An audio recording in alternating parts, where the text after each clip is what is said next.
All right. Greetings and welcome back once again. This is Amuna. I pray everybody is doing well 2 times in one day, but this is very important. I actually saw this come across but so much has been going on that I didn't get to it. And I'm glad that a sister tagged me in it earlier today because it prompted me to have this discussion. So let me know if I could be heard, and then we'll just go ahead and jump into what we have here on the screen. And then if anybody would have known this couple, who anybody can give some extra insight. I'm remembering vaguely the situation from many years ago, right? So we're gonna rewind the tape before we get into the present day, just to catch everybody up to speed. So it looks like the situation happened back in 2017 for an incident that they're saying occurred in 2016. I tried to look up some of the actual, what it was saying in some of the court records, and so that's where I got the 2016 date from. So what we're going to do first is read. I know people are like, "What? This is crazy." So this is the one of the first articles when we first saw it back in 2017, June of that year, that a pair was arrested after a girl claimed she'd been married since she was 13. And correct me if I'm wrong, if anybody was around during that time on social media, namely Facebook, I remember them doing a video because there are other details, inside details that came out about how this came about. Like they were trying to do a campaign detail video about being unjustly persecuted, but I don't remember where I saw that video, but I do kind of remember something of that nature that was giving the backstory. But without further ado, let's listen to a little bit about what happened back in 2017.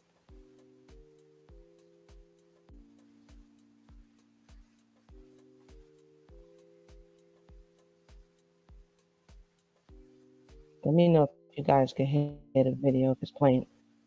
Hold on 1 second. Now, Come on, video. If not, I'm just gonna have to read it, but I'll give the video to it. It's looping right now. In the meantime, 2 people were arrested this week in Fort Bend County after a girl told a doctor that she had been married. Oh, here we go now. Hold on now. This thing is all right. Let's get it. an update to a story that we've been following since our 4 o'clock newscast. Investigators with the Fort Bend County Sheriff's Office tell us that there is no marriage license in that county for a 14-year-old girl who says that she was forced to marry a 47-year-old man last year. Deputies have arrested the child's supposed husband and a woman. Stephen Carty was arrested and charged with aggravated sexual assault of a child Monday. And yesterday, Cherry Payton was charged with endangering a child by criminal negligence. Just a very disturbing case. 13-year-old child married to a 47-year-old. I don't think there's anyone in Texas that's going to agree with that. Now, the teen told a doctor that she had been married since she was 13 years old and sexually active. Carty told officials that they belong to the Hebrew Israelites faith. This investigation is still ongoing.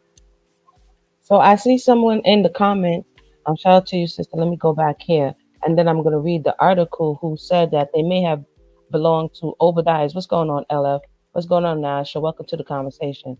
I see Atari. I said that they were Israelite heritage. Now, if I'm not mistaken, that would have been the late Obadiah Israel's group because I believe he passed away. If I'm not mistaken. So that would have been that group. So each group has their own doctrines and understanding. So if that is so, then somebody asked earlier, where's this coming from? And I hear that it's that group. If we can get confirmation, that would be awesome. So Houston, this was back in 2017. 2 people were arrested this week in Fort Bend County after a girl told a doctor that she had been married since she was 13 years old, deputies said. So what would have prompted them to take her to the doctor? What was going on with her? There had to be something going on to that degree for them to have that conversation. According to Fort Bend County Sheriff's Office, an investigation was launched June 5th after the child bride, who is now 14, told the doctor that she was married and was sexually active. Just a very disturbing case to think that a 13-year-old married to a 47-year-old. I don't think there's anyone in Texas, and we just heard the clip. Deputies arrested Steve Carty, that would have been the man, 47, on Monday and charged him with aggravated sexual assault of a child. He was being jailed on $100,000 bond.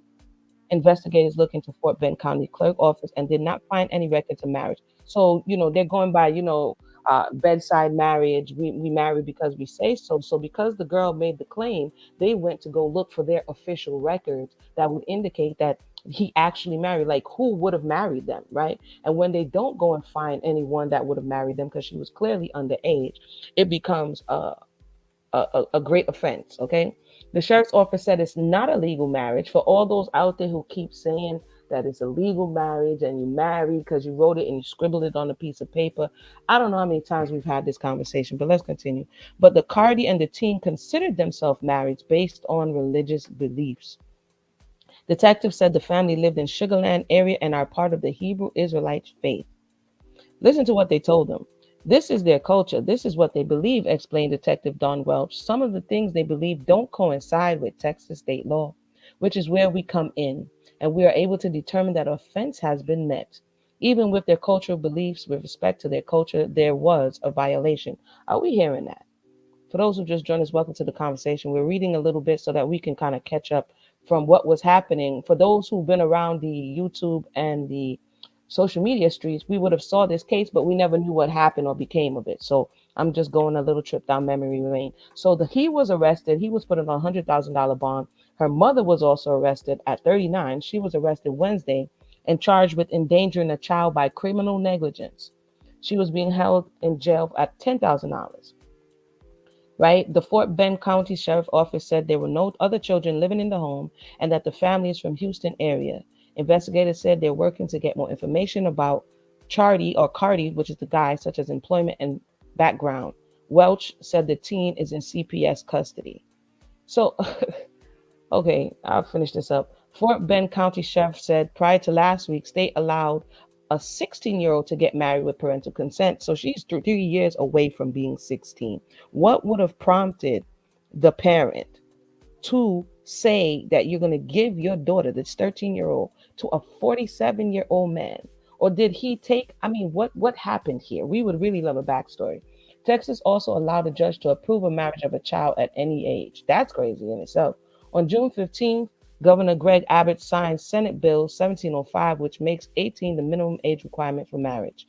The bill prohibits anyone younger than 16 from getting married. So this is the 2017. Let me release my screen. Sorry, that was the 2017 article. Now we're going to jump up to what actually happened now. You can't see Naasha's words. Not sure why. Sometimes if you type certain things, they won't allow you to see the words. But let me go ahead and share my screen now, and let's see what became of the man and the woman. Let's do the man first. So this is his article. So he got judged earlier this year, and hers just came down the pipe recently. So this was published back in March. Man who claimed to be married to a 14-year-old girl pleads guilty to aggravated sexual assault of a child. Somebody somewhere lied to you. Somebody somewhere twisted some scripture. Somebody somewhere told you that this was a good idea. We trying to figure out who told you. A man who was on trial for sexually assaulting a child who he claimed he was married to, they keep saying that, has pleaded guilty to the charges against him. Stephen Carty, let's look at his face again. He looked like, why did I listen to that? To that dude with the head wrap on the YouTube. That's what his face looking right now. Steve Carty entered the plea on February 22nd before the jury in his trial began deliberations. The case dates back to 2017. We just read a little bit about that. When a child told a doctor during a routine appointment that she was sexually active with Carty, who was 47 years old at the time. According to information released by the Fort Bend County District Attorney Office, when Carty was first questioned by a detective in Sheriff's Department, he claimed, listen to this, he entered into a covenant of marriage with the child based on his religious practices. Father, so he really believed somewhere in the back of his corn-rolled mind, somewhere back there in this portion here, that he entered into covenant with this little girl. We got questions. According to information released by Fort Bend County District Attorney, and I already read that. I had to read it again. I don't want to read it now. Prosecutors presented evidence that the girl, who was 14 at the time, had lived with Carty for a year before it came to the attention of authorities. So the mother, what did she give him the child up to go with him? In Texas, when a 47-year-old man engages in sexual act with a 13-year-old, it's a crime, even if he insists on calling it a covenant. That is a catchphrase right there. It's a crime, even if he insists on calling it a covenant. Okay, no matter what you call it, this is what it is based on where you are. Okay. This case was about getting justice for a child who was convinced that the abuse she endured was her religious obligation. There are many people out here that is capping for people to endure abuse and saying that it's their religious obligation. We've been talking about this to nauseum for years. And now we're seeing that some of these doctrines and this information that people have been spreading have real world consequences. These people are about to go do a bid because they believe somebody somewhere, okay? The defendant wanted to make this case about his religious beliefs, and that was never the issue. Cardi was convicted for what he did, not for his claimed belief. I mean, where are the transcripts? I mean, this involves a minor, so they may not have the transcripts open, but this would have been interesting to hear what he was trying to allege or what his lawyer was alleging.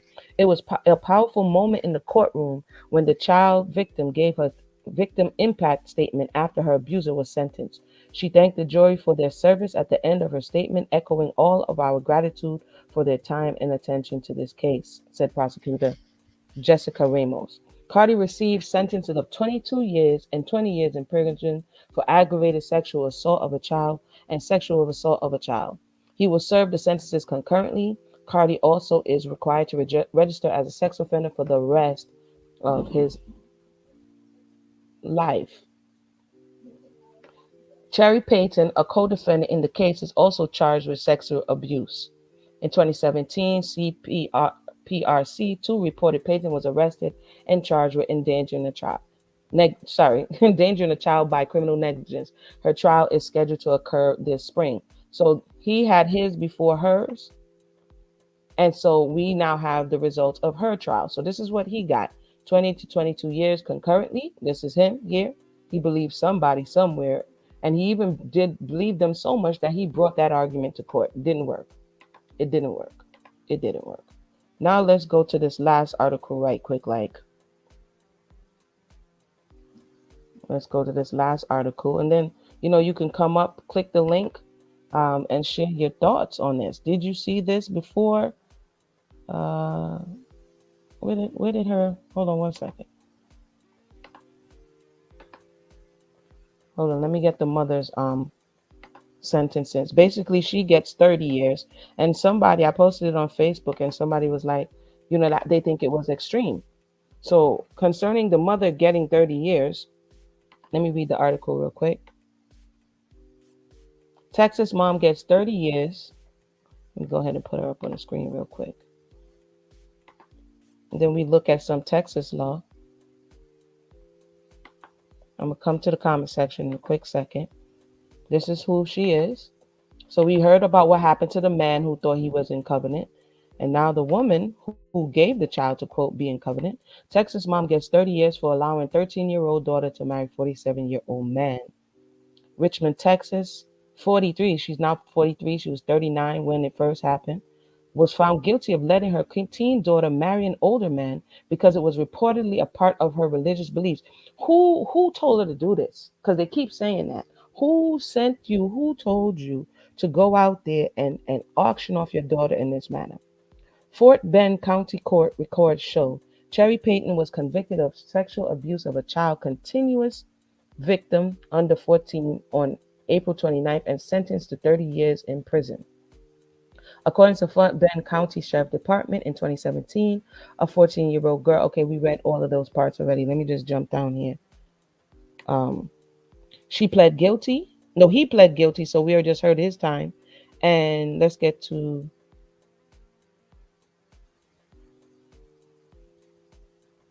essentially, according to CPRC, prosecutor argued at the trial that Payton also sexually abused her daughter. So somebody was like, why did she get more time than him? It seems that she got an extra charge because not only did she endanger the child, she also, it said, argued that she sexually abused the child. And with that said, I'm going to open the mic. But before I do, there is continuous sexual abuse of a child. This is what they charged her with. Is invoked if the minor is under the age of 14, which her daughter was. The crime is persecuted as a first degree felony. So she got hit with a first degree felony. Okay. The sentence is 25 to life. She got 30 years without possibility of parole. In addition to jail time, you can also be fined up to $10,000. So if you look at the charges, she got continuous sexual abuse of a minor, and it says that that's what they were trying to charge her with. And the child was 13 at the time, and being that she was the guardian, they slapped her with the 30 years. They slapped her with the 30 years, y'all. Now, there are real life consequences for following bad doctrine, right? Let me go ahead and open up the mic now.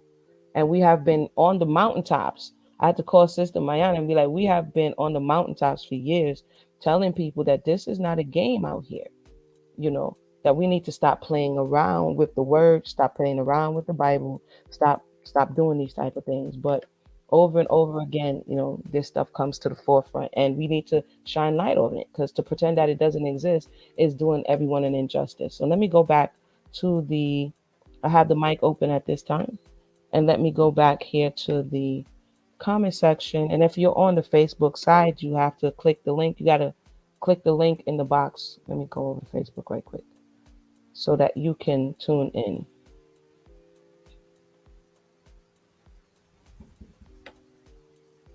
I put the link in the box of the live stream on Facebook if you would like to hear. Hold on one second.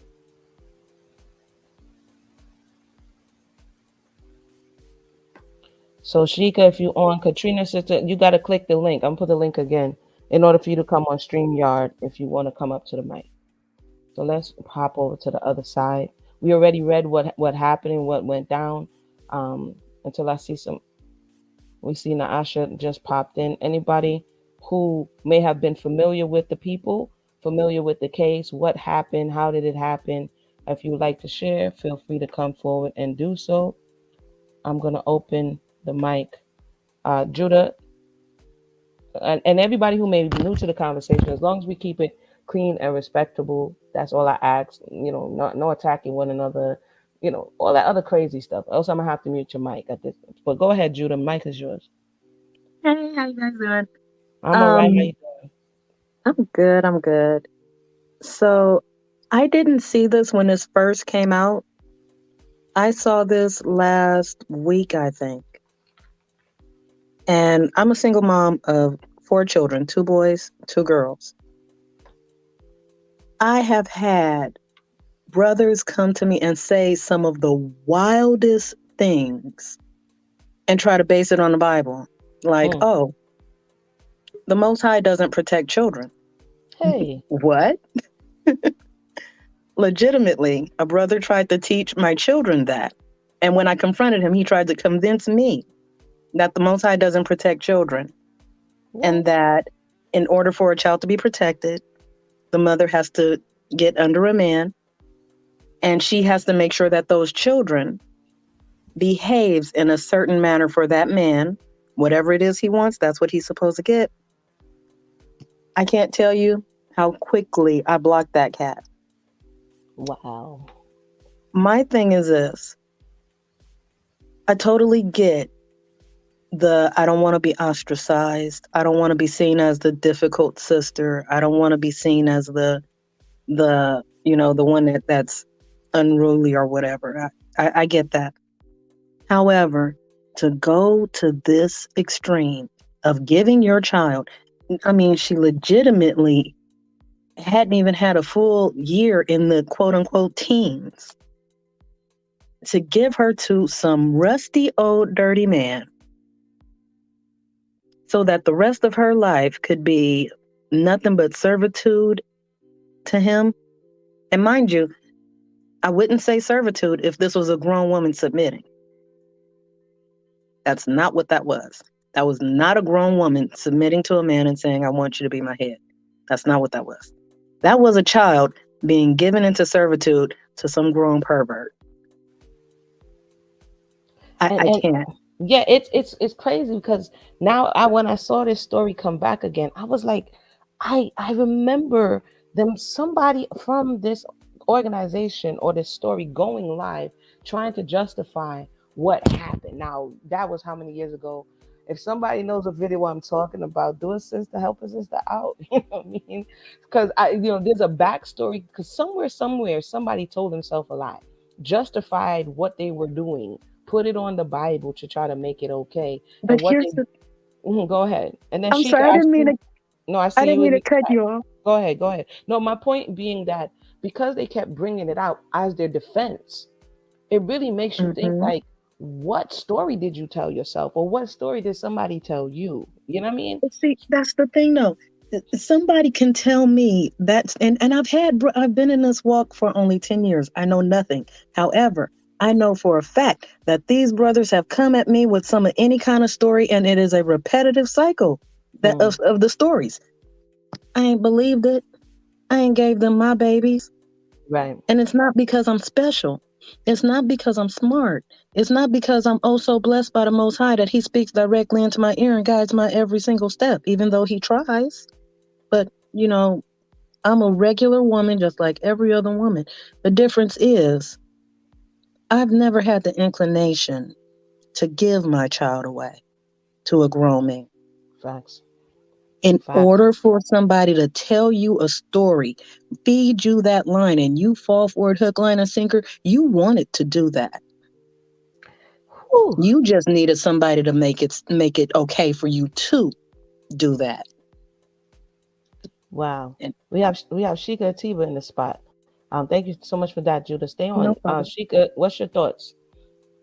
Hey sis. Long time, Sheikah. What's I going do on? remember this. I do remember this story from a while ago. Now that you bring up, like we was talking about it a Hmm. while ago. But I have to say this, and this is going to rub many Israelite men the wrong way. Time is a part of yes, time is a part of context. Okay, when you know better, you do better. We know that children younger than 21 do not have developed brains. Okay, fully developed brains. We know that it's best to wed people when their judgment is clear.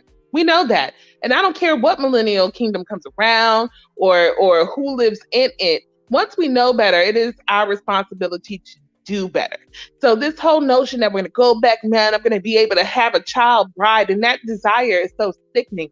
It's so sickening because you want to actually have sex with a child, underdeveloped female, and mentally because you want to mold that girl into the woman you want. That I mean, it's just sickening to the highest level. The millennial kingdom will have those who are righteous, those who know to do better, to actually do better. And I think that we have to understand, even though like we have come into the truth and we have faith, and of course we believe that the Most High has led us here, right?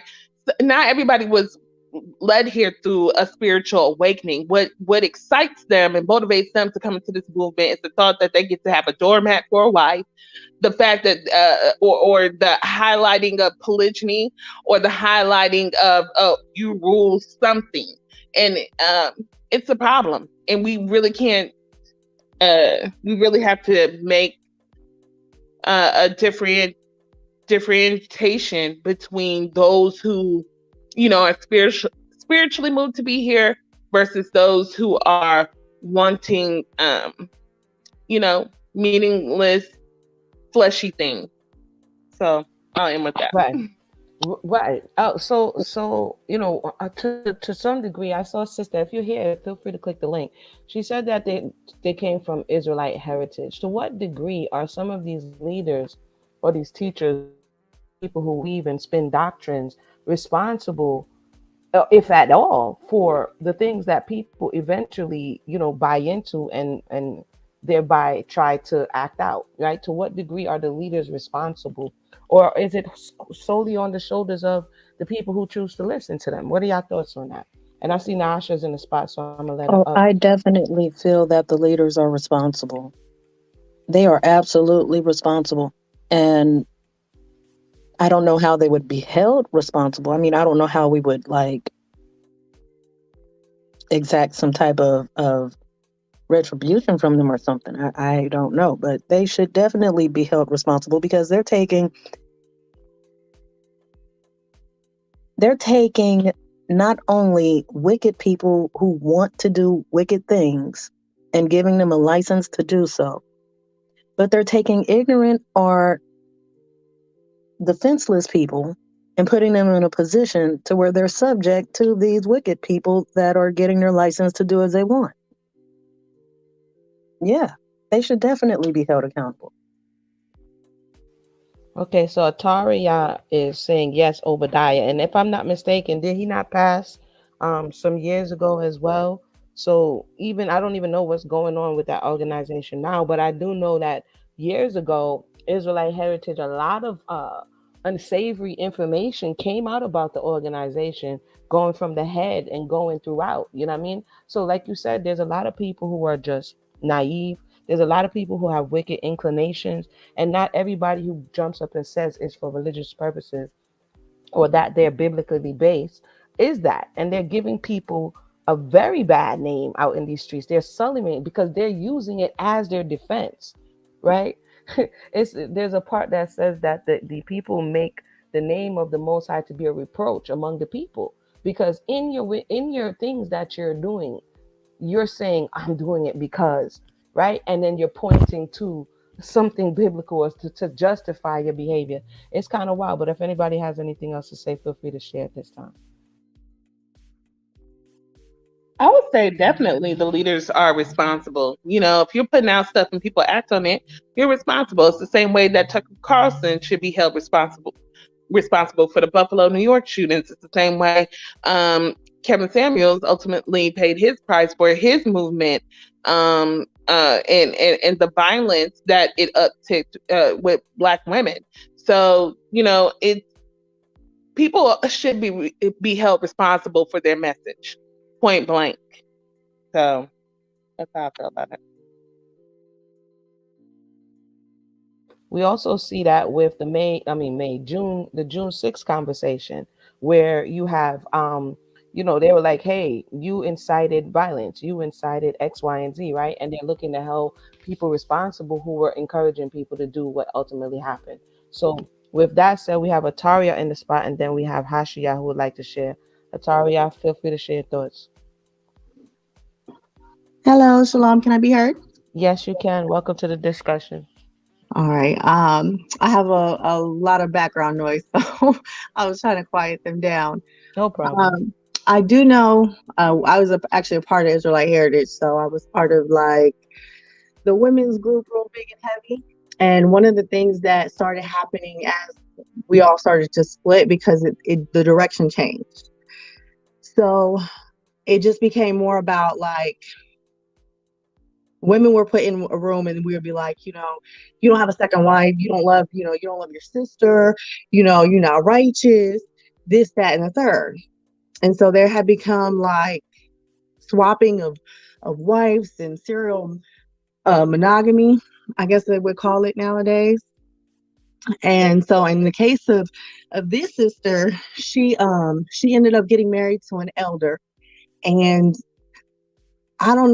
it was crazy because my daughter was friends with the young lady that got married.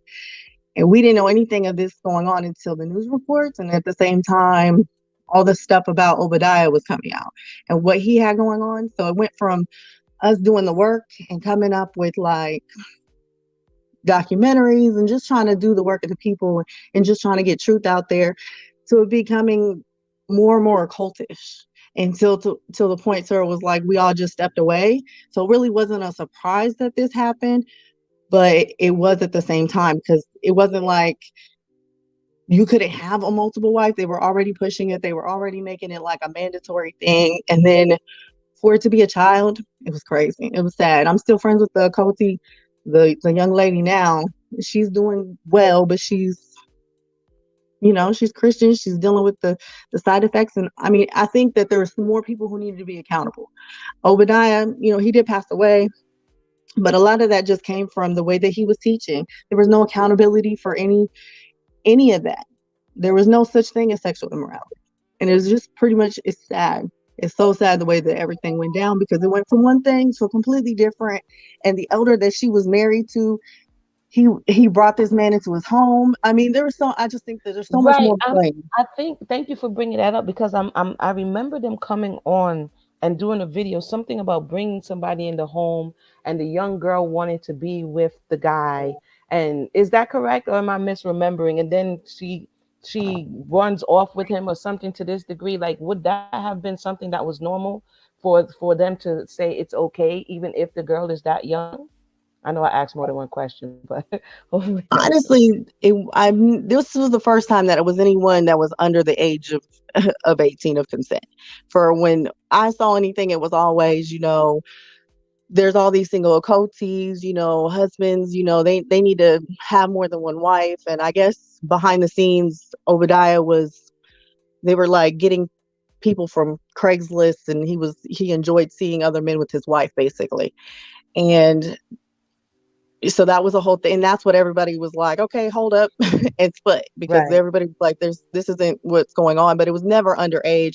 That was never okay. So I'm not really sure where that came about. I do know that that her mother, it just seems like she was taken advantage of. It like they took her Mm, vulnerability because she was looking for a group. It was like at that point in time we were talking about doing Goshens where we come together and live together on land, that kind of right. thing. And so I think that they took her vulnerability, and he took, the elder took her in with his wife.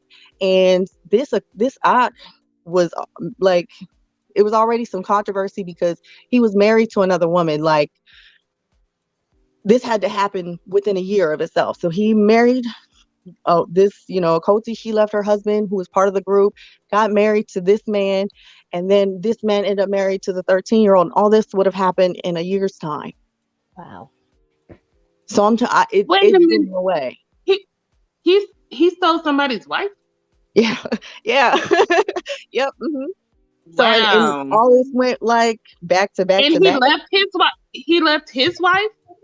Yep. So they end up getting a divorce, and then next thing you know, he's married to the 14-year-old. And so he took her into his home. Is that how the story goes? Or I'm not sure. I think they were all trying to do Goshen in that okay, area. So he was coming in with the elder, and I think the elder, his wife, this mom, her daughter, and then he comes in to help build the Goshen, okay. and somehow they decided to do the marriage. So, to your understanding, was anybody speaking out against it? Like, yo, bro, this is a little girl, or was there some type of biblical justification for what was being done?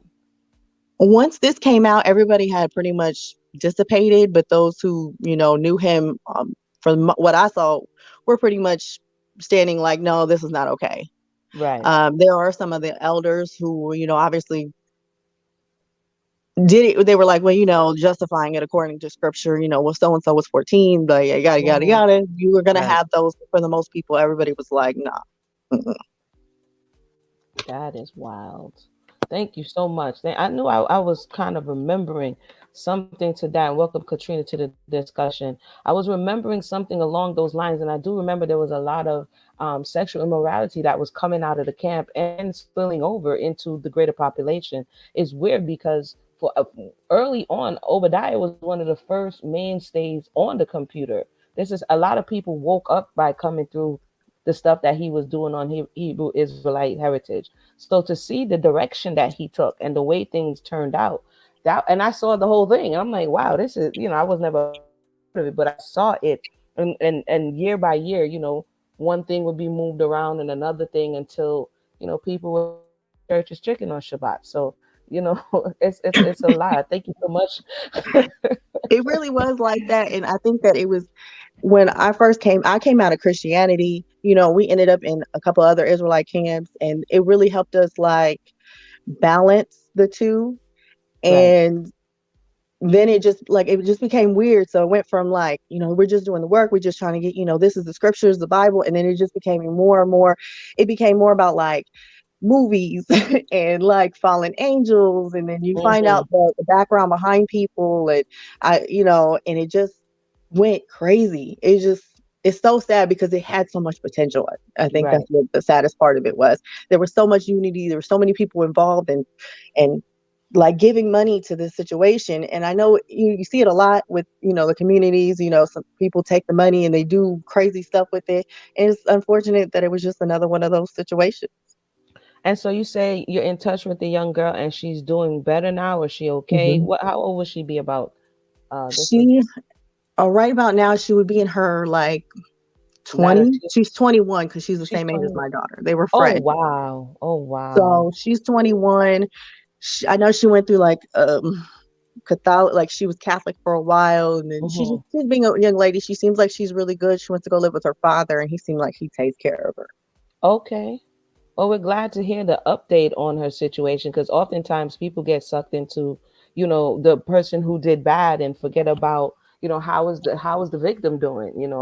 How did they adjust? And even seeing now at this point that her mother is going to be in jail for 30 years, and how something like that would affect you. I could imagine that it would cause conflict, because it's your mother, but also because of what happened. Definitely. I see Hashia in the spot. So welcome to the discussion. Welcome to the channel. Feel free to share your thoughts. Thank you. Can you all hear me good? Yeah, we can hear you. Okay. Uh, Listening to this conversation, and I do remember this story, and I vaguely remember that video, but just being in the truth of the short time that I've been in it, and I'm coming out of the Islamic community, and it's funny because child brides is something that's very accepted in the Islamic world. So to me, it kind of brings about the question of how many of these brothers are coming from the Islamic world and finding ways to twist and insert the concept of child bridehood into into these camps. And another thing that I've been observing just with these camps and communities is who is vetting. Like a lot of them, I feel like don't have a vetting process for their leaders, let alone for the members in their community. And yet they want to create these Goshens where they're isolated to basically where they're at the bidding of these leaders and nobody will know, what's going on. So I think part of that is women need to know these religions and these, need the books for themselves. And I'm glad that my husband told me that when we first got married. It's like, know this stuff for yourself, because I've seen even in Islam where a man has told a sister certain things and they became, physically and emotionally abused. And because of that situation, the sister left the dean altogether. And it's like, well, were you in the dean just to please this man, or were you in the dean to actually improve yourself? And because of the stuff that the man tells them, all that gets jumbled in the sauce. And my theory is, I feel like they harshly sentenced her because, as the mother, we are looked at as the first protectors of our children.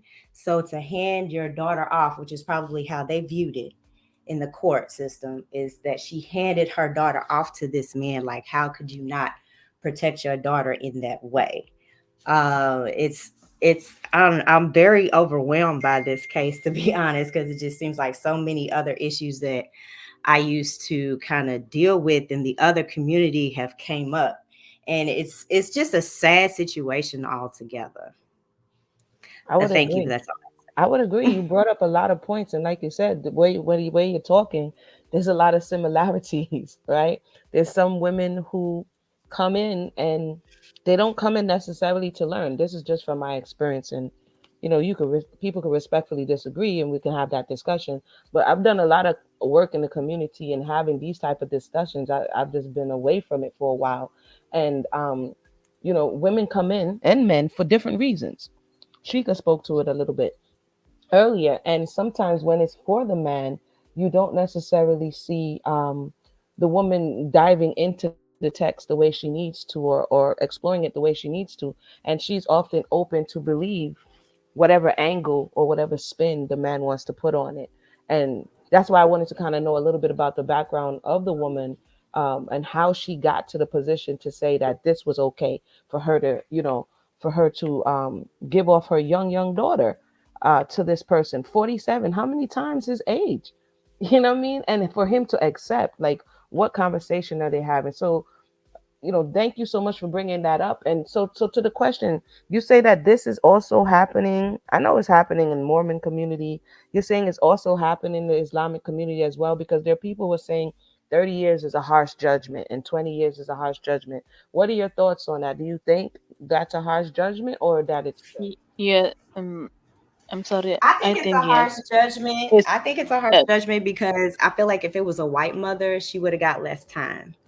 But I feel like she would have still women, I just feel like get more harsh sentence than men for the same crimes they do. I guess I don't I don't want to call it a sexist thing, but and it's funny because you were saying it happens very much so in the Islamic world. You're marrying teenagers, they could be your cousin, and it's all like it's not a taboo, and that's that. wow. It's not a taboo in the Islamic world. Like it's very much accepted. But like in this case, they come from those countries here to the States, and the Islamic laws, the Sharia, is not matching up with the state laws, and Right. therefore you get some things. I just watched a documentary of a young lady who actually changed the laws in New York. Did y'all know that the legal age to be married in New York was 14 until 2017 when this young lady got it changed? I What? was blown. I was Oh, blown away when wow. I No, I I didn't think know. the lady's name was Naima Amin, but she was a child bride and she was given away by her parents to her cousin so he What? could, so she was his ticket into the States.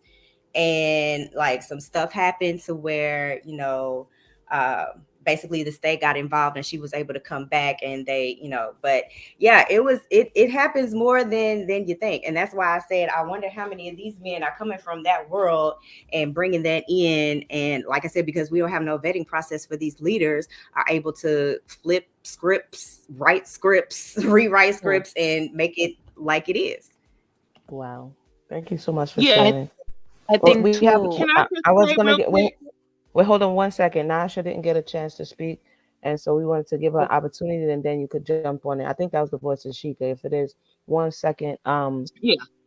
Nasha. I think Katrina's in the spot too. So Katrina, and after Nasha speaks, you could I'm speak, like, and I'm then somewhere Sheikah. in there. I didn't want to take much time. Okay. Okay. So Nasha, the mic is yours. no, I wanted to. I think too. This was a too harsh judgment. Here's the thing: is that a lot of black women, even where I'm coming from, have been raped before the age of 18, and also molested. So there could be an arrested development issue there because the brain after rape, the brain stops developing at this age.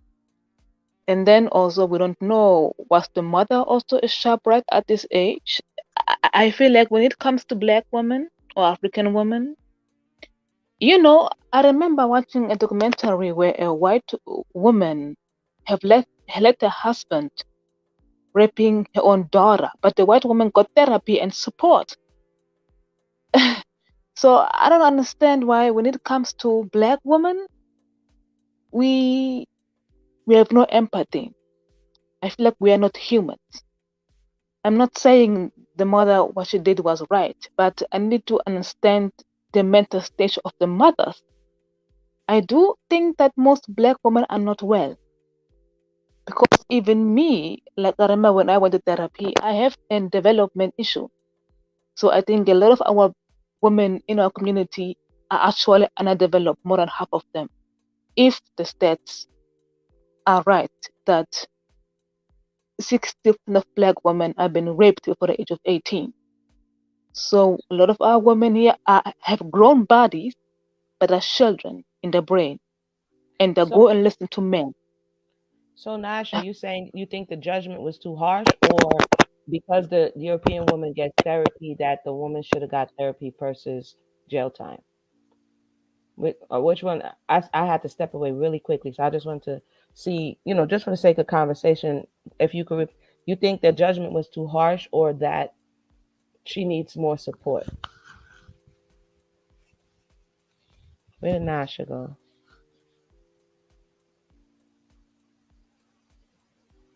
Can anybody else hear me? I'm not sure if Nasha can hear me. I heard a little breakup on her She's side. here. She, she's here. Her mic is Yeah, off mute. I don't know. Bishop. Nasha, go ahead. Yeah, go ahead. yes, I think she should have gotten therapy. And after her first child was taken away, immediately we should have taken care of that woman, of that mother. Should have not getting another child. I mean, there was already problems in the beginning. It's the That's it. community who failed. That's an That's my interesting opinion. take. That's an interesting take. Thank you for sharing. That's an interesting take. For the sake of time, I'm gonna let I think it's Katrina, and then she could go ahead and so shout out to Nasha. She always comes through. We always have these conversations. So if you see me like, you know, it's a conversation that we have often. So it's all good. Katrina, the mic is yours. Shalom, shalom, sis. Hey, Shalom sis, what's going It's on? I been see a you got minute. through. Yeah, It's been a minute. I'm like, oh my goodness. First of all, thank you so much for opening up this room. Look, I'm yes. acting like I'm on Clubhouse. I don't even know what to call it. It's you too. Oh, YouTube. Oh, okay, cool. Yeah. Yes, I appreciate you opening the room because today was my when I made the post on Facebook, that was my first time hearing about it. So I was driving when you guys first got on here. So I had like a couple of questions because of course you know I'm just livid about this. Um, this is ridiculous. Any woman in the Israelite community that is okay in this and giving your children over to these wicked men, you are out of order and you will pay. You need to stop that. I'm sorry if you were not protected as a child, but we need to protect these kids, okay? Um, I don't care what they did in the scripture. That has nothing to do with now, right? Because I know a lot of people they like to use the Bible, especially to oppress the women, uh, to silence the women, to get them into submission to do whatever it is that they want. At the same time, nobody is breeding, leading these men in the right way. But I just cannot, I cannot believe it. I'm sorry, I'm doing stuff, so I'm cooking.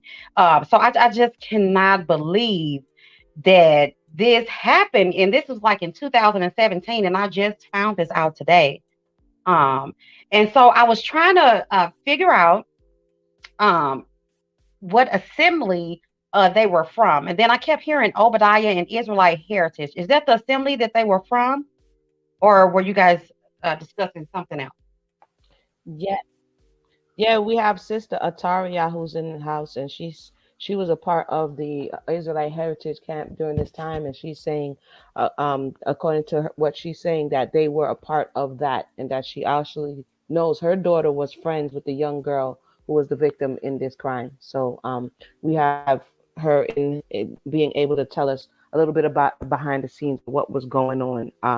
And there was a Oh, lot of wow. sexual immorality. I remember it spilling over into Facebook, and I'm like, what Really? I is never knew going that. on at Israelite? Yeah, so many years Wow. ago, like I said, if you were in like the mid 2000s, Obadiah was one of the leading people on the internet, which it wasn't big. There was no Yes, YouTube from the then, and videos, he was from the doing yes, yeah, he was ma'am. yeah, a lot of articles. Remember, a lot of everything. He was the door that a lot of people were coming through before a lot of these people who are out here today, internet wise. So he grew massively. And as the sister is Oh, saying, things went awry. You know what I mean? And a lot of iniquity started seeping into the camp. And so yeah, but go ahead, and then we're gonna okay. go to Sheikah. Okay, yeah, I'm sorry, right. So I just want to get clarity.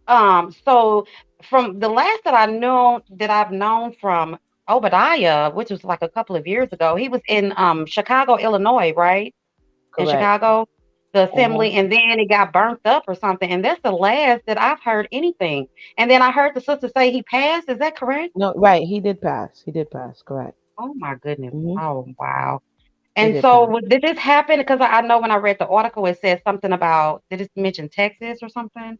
Yeah, they're saying that this occurred in Texas. They would have people or congregants all around the country, even the world. So this Oh, this occurred in okay. Texas. So the The charge for Texas, I read it earlier because some people on my Facebook were saying that this is a harsh case, so I'll read it again. Mm, It says that continuous sexual abuse of a child is invoked if the minor is under the age of 14 years old, which she was. The crime mm. is persecuted as a first degree felony in Texas, and the sentence is 25 to life without possibility of parole. So the mother gets 30 years. It's 25 to life without possibility of parole, and they give her 30 years. She's what? How old is she now? They said 40. Oh my goodness. How old did they say she was? She's gonna I be in there for in 20, her 20.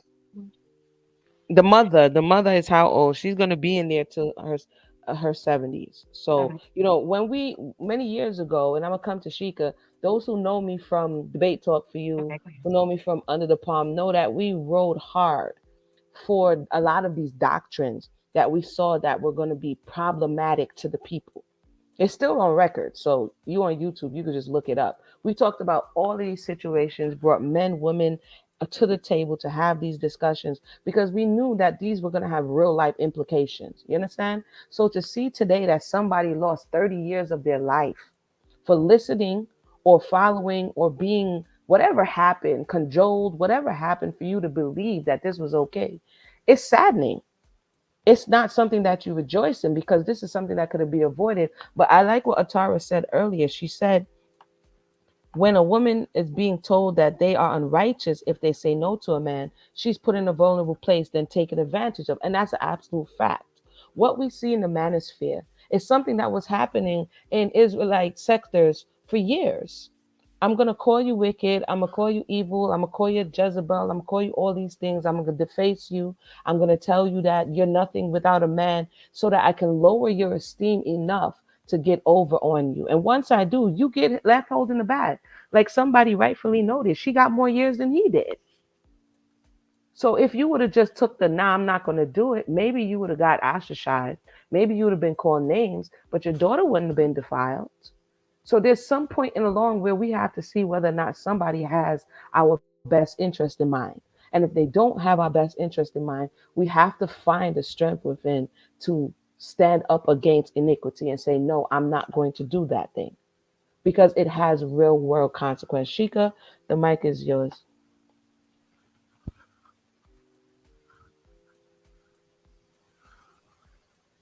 Okay, thank you.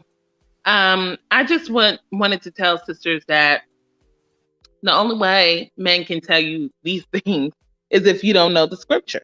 You know, uh, um, um, I've heard that, and I don't know if they were Tanakh only or if they believed in the New Testament. I really can't say. Does anybody know? Can you answer that real quick? No, Obadiah was Messianic. Okay, so Hmm.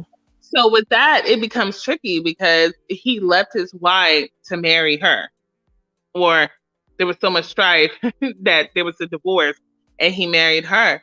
Um, in the Old Testament, in Deuteronomy 24, it talks about when a wife and a man divorce, give her a bill of divorcement, she can marry another man. But when she marries the man, she cannot come back, right? So that is what we hear in the Old Testament. In the New Testament, you believe in Christ. Christ says that Moses gave you that precept because it was hardness in your heart. What does that lead to? Abuse. But a man of the Most High is supposed to stay with his wife because that's how it was in the beginning. And if he marries her to marry another, then he has committed adultery.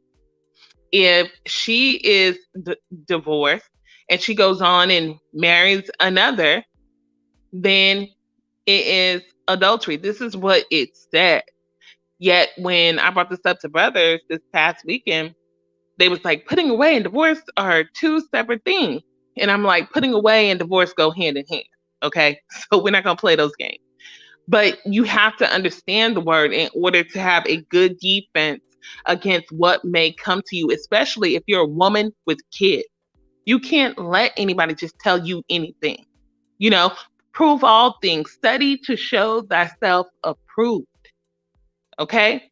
So we need to take more. I remember we used to have a strong network where people would tag me, Amuna, or Mayana, or Katrina, or whatever into posts where men were Facts. trying to tell them stuff, right? And Facts. we would come there and just with the sword break that down. Guess where that man went? He disappeared, just like the man last weekend on Mother's Day.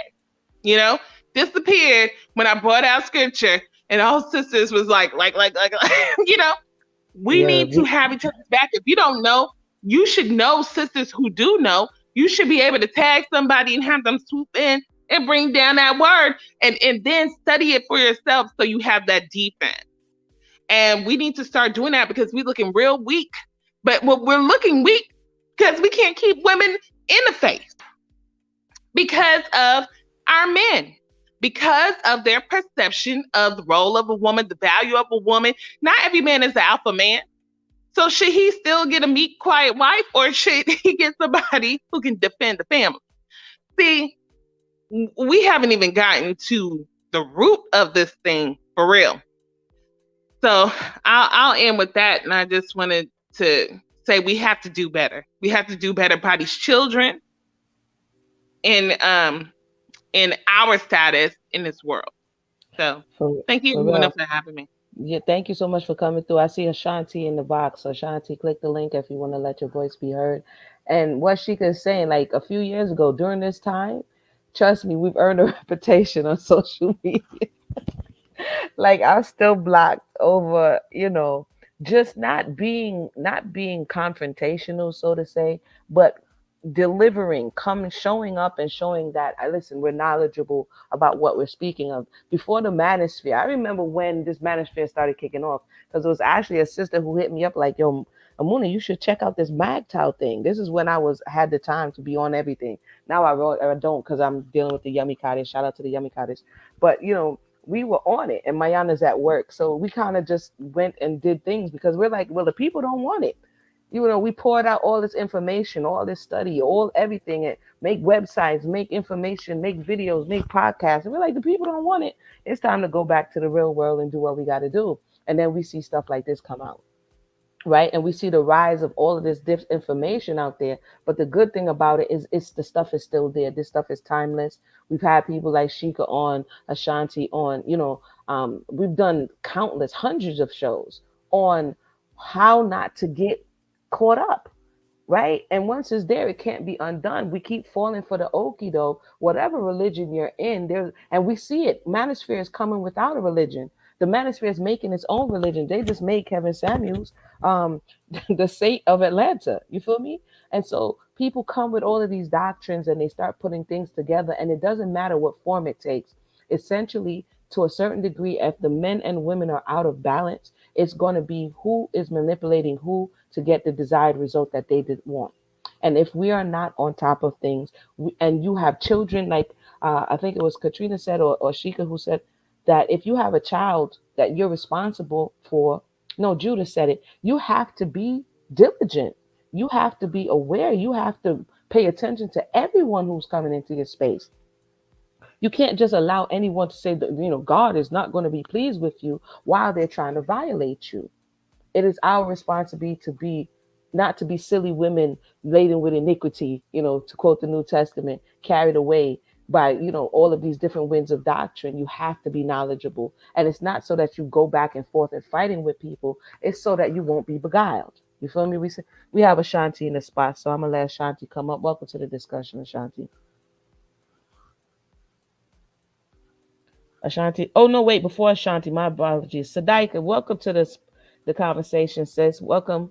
The mic is Hey, yours. I'm Yeah, I I'm was so like, wait a minute. excited. Shalom, sisters. It's like a reunion. Oh my I know, God. right? Oh my Absolutely. Hey, Shalom, Makotim. What's Um, going on? yeah, so Shalom. this always disturbs me. And like you said, before you and Mayana with the debate talk for you show, me and Mayana had our women's group. And I remember when I first met, Mayana like 12, 13 years ago. We started this women's group. And because we're from New York. And we were the ones that started teaching women about the women in Hebrew culture that are in the scriptures and how important our imas were. Um, so a lot of that we had to fall back because, like you said, life happens. I know for me, life happens, and then you and Mayana, y'all got together and started doing your thing, and I was so proud and I was supportive of that, and I'm still supportive of that. But as one of the sisters said before, we have to get back out there again. And like I keep telling you, Amuna, and I even told Mayana, and I told some other elder sisters that's in the community, we need to get round tables together back again, where the elder sisters come back and we have to teach these younger women. Now, when I say younger women, I'm not talking about in age. I'm talking about women who come into this truth and who doesn't know. Because we've been doing this thing for a minute. Me 28 years, Mayana about 29, 30 years, you 30, about 30 years. We've been doing this thing for a minute. We have this knowledge. We have to spread that knowledge to these other sisters so that they don't get trapped. What we don't get, and a lot of our men in our community do not understand, is that they are responsible. If you want to be the head of in the community, then you need to submit first to the Most High and stop demanding that women submit to you. You have to submit first to the Most High, and the behaviors that these men are exhibiting do not mimic how the Most High moves or how the Most High has shown us to act towards one another. It's simple. You can't deal with a 14-year-old girl. You're a grown man. A grown man. How is that possible? That's so outrageous. So what that says to me is that either you have a fetish for young kids, or you don't have the mindset that you want to deal with somebody that does not challenge your mind, because a 14-year-old is not going to challenge your mind or your intelligence. Something seriously wrong with that. And for a woman to say, hey, you can take my daughter to wife, we understand the terroristic tactics that these men use out here. We understand that. And us as elders, we know those terroristic tactics. We know what they look like. We know what they sound like. They've been used on us. But we understood the scriptures to know you cannot do that. I am a daughter of Yahuwah, first and foremost before anything. And I remember Mayana, there's times when me and Mayana used to teach, and she used to teach the stages of womanhood. That's still needed. With that, I yield the mic. All right, now y'all hear what's going on. Y'all trying to call us back out the shadows. It's so much going on. We might have to just play some replays, and then when people have questions, because at this point it's like, what questions do you have? Because there's a part of us that wants to give what we think you should have, and then there's another part of what the people. And thank you for that, Shadaika. Definitely thank you for that. A veteran in this. You know, there's a part that the people need, the women need, the men need. And my space is, I like to, everybody has their angle, like Sister Maya and Sister Sadaiga. They honing on to the women. I'm like the bridge. Like I could facilitate discussions with men and women, right? And that was my portion. Even when I'm before debate talk for you, while I was on debate talk for you, after, I facilitate these type of community conversations where we could kind of bridge the gaps and basically have the conversations that can hold one another accountable for the things that we're doing. So everybody, Sister Sheikah, she be out here, boy. She could still be showing up, but you Oh know, yeah. Sheikah's like, Forgive yo, me. Amuna. Sheikah holds no punches, but we have Ashanti in the spot, so I'm gonna let Ashanti speak. Ashanti, welcome to the discussion. The mic is yours. Shalom, Lakol Mishpacha. All right, can I be heard? Ding, loud and clear. Shalom to all of my sisters here. The Akayot. Um, I just want to say this, Amuna. I really appreciate you coming back on just a little bit more on your channel, and especially addressing these serious issues and these serious matters going on in the community is very much needed. It's seriously needed, and I just want to say Toda to the Most High, for you opening up, opening up again and opening up this platform to talk about this matter. I was aware, and I haven't been following as much of this issue. However, I I did I did have an awareness of it in 2017 when it happened, and I haven't been following closely the court case. However, I would say this: every last one of you sisters have made great points, and like you said, Amuna, this has been screamed from the mountaintops. Like you said, you were on DT for you, debate talk for you, Imuna Mayana, Mother Malaka, Sister Only Love, Sister Shika, myself. We have been screaming this from the mountaintops to our sisters for years upon years. I mean, it's just to the umpteenth degree we've been screaming this. And Shika just made a valid point. Sisters, please, please, please, please get a hold of these scriptures yourself. There is nothing in here that says you can't go into the scripture for yourself and become acquainted with what the Most High has for you and what the Most High has created you into and built you into, right? And so that's very important. There was a time I believe when Mitzalel Marafe, Mitzalel Marafe, and shout out to him. He had actually the Hebrew language classes where he was diligently teaching the sisters, making sure they were well equipped to go into the text themselves, translate for themselves, interpret for themselves, parse for themselves, everything that was in the text, right? And I will say this: I definitely love this conversation because it enlightened what has been brought to my attention to me personally about divorce. And I talked to Shika recently about the KS thing. I talked to Shika and I talked to Sister Only Love. And a lot of these things, a lot of the times we see things in the text as male exclusive.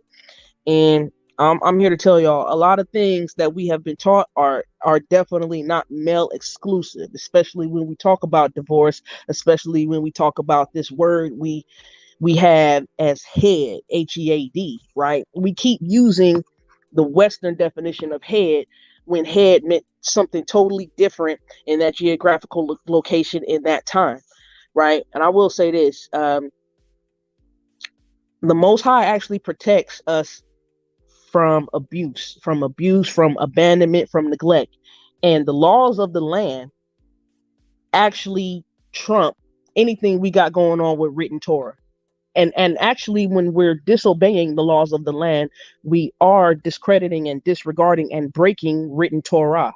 We are breaking the written instructions of the Most High. That's what I do want people to understand. When you're breaking boundaries, when you're stalking, um, when you're abusing and misleading, it's breaking written Torah. And right now, the powers that be do not acknowledge our written Torah as legally binding on us, whether we say we follow the law, statutes, and commandments or not.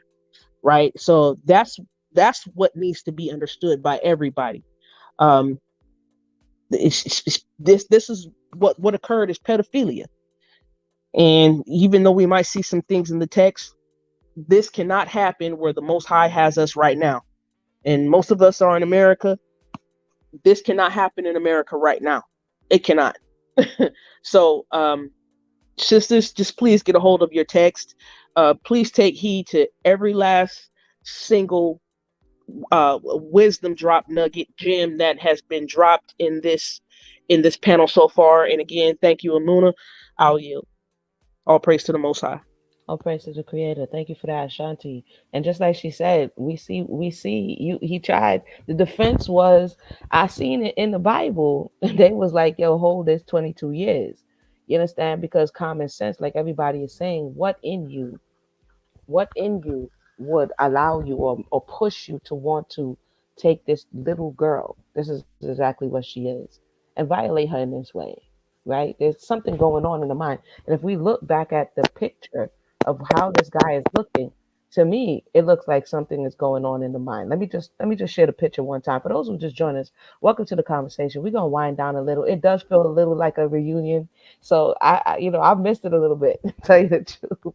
There's a lot going on my side. I know there's a lot going on your side, but essentially we're talking about the case that started back in 2017. We're now in 2022. The mother and the man got sentenced. But just let's look at his eyes, because they say the soul, the eyes is the window to the soul. So let's just look at his eyes just for a second. There's something going on in the mind, brother. What is going on? Let me go here. And especially when you have people out here saying, look at the eyes. I don't want to be extra, but what's really going on? Let me try to make this thing bigger. What is going on in the eyes? Did you really believe what you were saying? Did you really believe what they told you at 47 years old? What made you think that this was okay? Even if the mother believed something wrong. As a man, this is the question. People will be like, oh, blame the mother, blame the mother. But as a man, as a whole man, what in your all up in here in your mind led you to think that, yo, you know what's a real good idea? You know what I mean? How did you ever think that this was a good idea? I just wanted to have that illustration because how did we get to this being a good idea? If we have any brothers in the audience, I do see some brothers that sharing their thoughts. I know that a lot of the sisters have shared their thoughts. I do see some of what LF is saying. Shout out to LF. The LF says, I don't have all the details, but unless the mother was being threatened, there's no excuse. There's no excuse. We can debate the sentence length, but she definitely played a role. That is facts because she had to give up authority. She had to give up guardianship. She had to okay it for the man to then tell investigators, I'm in. What did he say? He's in covenant, bruh. Where's the father for this child when you entered into said covenant? Um. So Mama yeah, Muna, yes. Go ahead, sis. Nasha, you could go ahead. time I don't know what's going on with your mic today, sis. It's breaking up a little bit. again. Yeah, it's You a little can staticky. you can hear me? I can hear you now, yeah, but for some Is it reason now it's better? yeah, it's better now. Okay. What I wanted to say is this behavior was an issue long time ago.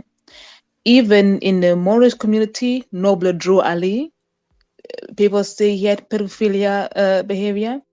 Also Elijah Muhammad, you know, he had this is also fact that Malcolm X called out on him, and nobody ever talked about it. It's also buried, so no one knows what happened to those girls. So it did not start yesterday.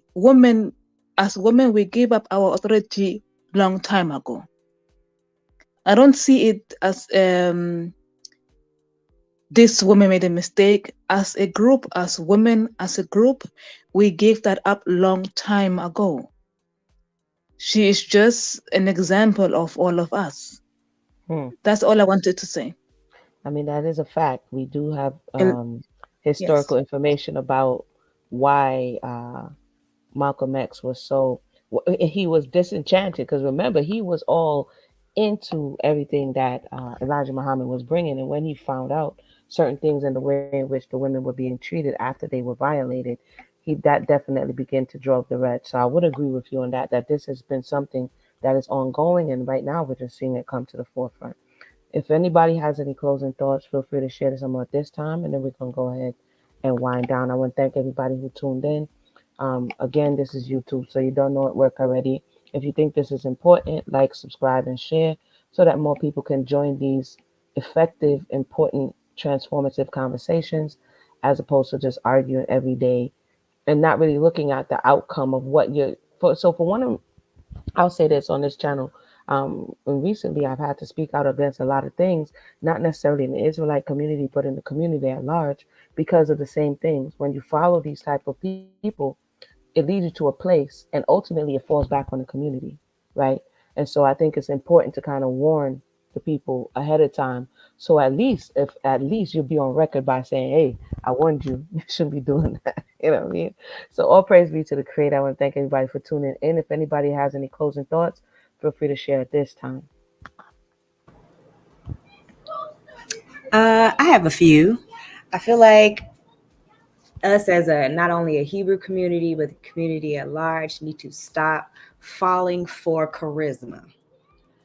I feel like that's how a lot of these cults and these sects and all of these come about because someone looks good, someone's talking good, they're at a certain status, and we want to be a part of that, and so we don't like I said, there's no vetting process with our leaders. It just all goes down to vet these people. Who are they? What are their background?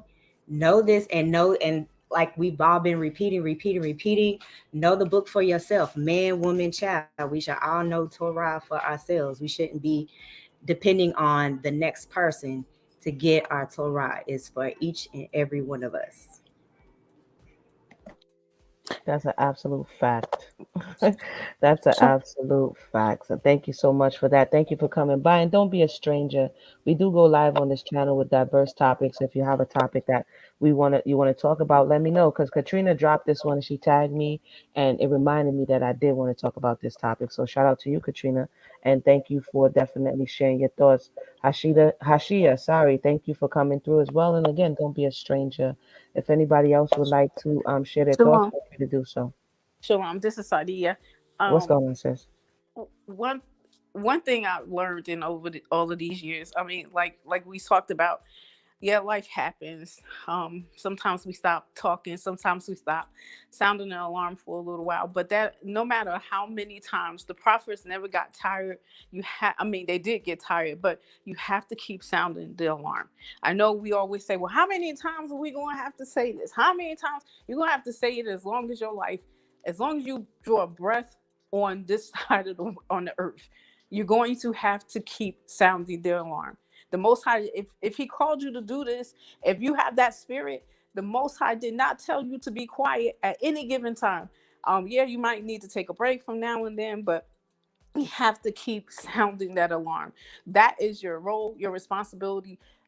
Maybe a lot of us, that's not what we came into this thing for. You know, none of some of I know me for a fact. I never wanted to be an elder. I never wanted the responsibility, but then I had to learn something. I can't be quiet. You have to keep sounding the alarm. With shalom, everyone, and thanks for having me, Amuna. You're welcome, sis. Thank you for that one. Because even when I don't want to say something, like you said, for those who are called to say something, you could feel like Jonah. Sometimes I'll be feeling like, man, I'm not going to Nineveh. I ain't saying nothing to them people, and I can't rest. I can't rest. You know, you have to say it. You have to, if that's what you're called to do, you just warn. And then you get tired and you just watch, and then you be like, what am I supposed to do? So everybody is here. Like I like to say, all the players are here. Everybody's here because there's nothing new under the sun. So whatever we're reading, whatever was, is, right? So everybody's here. All the players are here. And the wicked shall be wicked still, and the righteous shall be righteous still. If anybody have any closing thoughts, feel free to share at this time. Shika? Um, I did. I just want to say that again, ladies, know the scripture for yourself. Nobody can talk around you. Nobody can try to make you feel a certain way. Specifically in what we call the Old Testament or the Tanakh, we see women be heroines. We see women save the community. We see women, abide by their husbands. We see all types of women. So to say that there's only one type of Hebrew woman is a fallacy. It's a doctrine of devils who want to see women subjugated, because I have to say that because our men at this point are subjugated unless they're free, in the Most High or Yeshua. If you're free in the Most High and Yeshua, your interest is not into subjugating other people, it's into righteousness and justice. Okay. So last week just uncovered a whole lot of things of man worship and idolatry in our community, and we are still the same people that we read about. And when is the change going to come? We don't know. I don't know, but I hope that it comes soon. And I want brothers, if you feel like you may have biasness or because we're in the land of our captivity, where misogyny is encouraged to a certain level, especially in Texas. So that's another thing. Texas, no, how they treat women and men differently. Then all you have to do to check your bias to say, do I want this for my daughter? If you don't want it for your daughter, then you should want it for your spouse. And we need to start acting righteously toward one another and serving one another instead of trying to tear each other down and say who's better, who's more valuable, who's this, who's that. You know, we need to start understanding that, okay, we may not be equal. We're equal in the sense of humanity, but we're complementary in the skill set and our gifts, right? So we each have an equal value, and we need to stop operating in that sense. Our enemy came in to divide and conquer, and he's doing exactly that. So I hope that we heal from this, we move on for this, we build a stronger sister network so we can not be deceived. Thank you, Amuna, for opening this platform and having me on. I really appreciate it. Thank you for coming through, Sheikah, and I concur. I agree. You know, it's a process. Do unto others, man. It's the golden rule. And we, like you said, when are we gonna get it? That's real simple, but it seems to be the hardest rule in the book. If you don't want it for yourself, don't do it to somebody else. You know. So with that said, if anybody else have anything to say, let me make sure this computer's plugged in because it flashed me a little sign. Katrina, if you have any closing thoughts, feel free to do so. And then after Katrina, we'll go ahead and wind down. Okay, shalom, sis. Sorry, had to get back. Thank you so much again for doing this. We definitely need another. We're gonna have to come together more. I don't know. I think Sister Shanti mentioned that, or someone mentioned that. But we definitely need to have more roundtables, and talk about these discussions. I know myself. I know myself. I kind of, just kind of pushed away from it, like, like you were saying, Amona. You just kind of, you just get tired. You've been saying the same thing over and over for years, but I feel that the Most High wants us to come together to really help these sisters. I really feel that a lot of sisters in the Israelite community do they don't know what the role is, right? Because for one, they have the men, they have the men teaching them what their role is, which is out of order. Um, and they don't have the older women teaching the younger women, right, to be wives and mothers and things like that, and just to be sisters to other sisters, and it's just not being taught the proper way. It's a lot of manipulation going on, um, and just with the topic of of the video or whatnot. um, I would just say, because I know it's other women that have no problem with their teenage daughter, doing this kind of thing. And I'm just going to be honest with you. Um, that you don't want to do that. The Most High He will come and see you, okay? And you don't want that. These kids are dependent on us, okay? So we have to be there for them. We have to raise them up in the right way. Um, and please don't be manipulated by these men. Again, like the sisters were saying, study to show yourself approved. Learn the word for yourself. If you don't have any sisters to help you, these sisters on the panel, you can reach out to them via Facebook, and find any of us, okay? And we would definitely help you. I thank the Most High for Sister Amuna and Sister Mayana, and Sister and basically all the sisters on the panel, because they were one of the first sisters that just kind of taught me the way, right? And they just let me know that it was okay. We don't have to be silent. The spirit works through women as well. And it's like once I grasp onto that concept, it's like, okay, now they trying to shut me up now, because I'm chopping all the false doctrine. The women, they need to be set free, but their minds have to be set free as well, right? And so they need to know that Yah is not condoning this, okay? So if you are doing this, he is not condoning this, and you need to repent, okay? You need to repent. I don't care what the men say. You hear me? Because they don't have a heaven or hell to put you in. So you want to fear the one who has control over your soul and your body. Okay. So again, please stop letting these men lie to you guys just to be with you and just to get to your kids. Okay. We have to use wisdom. Okay. The spirit flows through us as well. We have gifts of discernment. We have all type of spiritual gifts. Okay. Tap into them, use them, let the Most High use you. And again, please Please, please, please, please protect these kids. Okay? Protect the kids. They are our future. And if you corrupt them now, and then we're gonna be sitting back looking like, oh, we should have did better. No, do better now. Okay. And the most high is requiring this of us. If you say you're a Bible believer and you follow the commandments and the laws and the statutes that you preach about, do this, okay? Save the kids. And I'll rest my mic. And thank you so much, Sister Amona, again.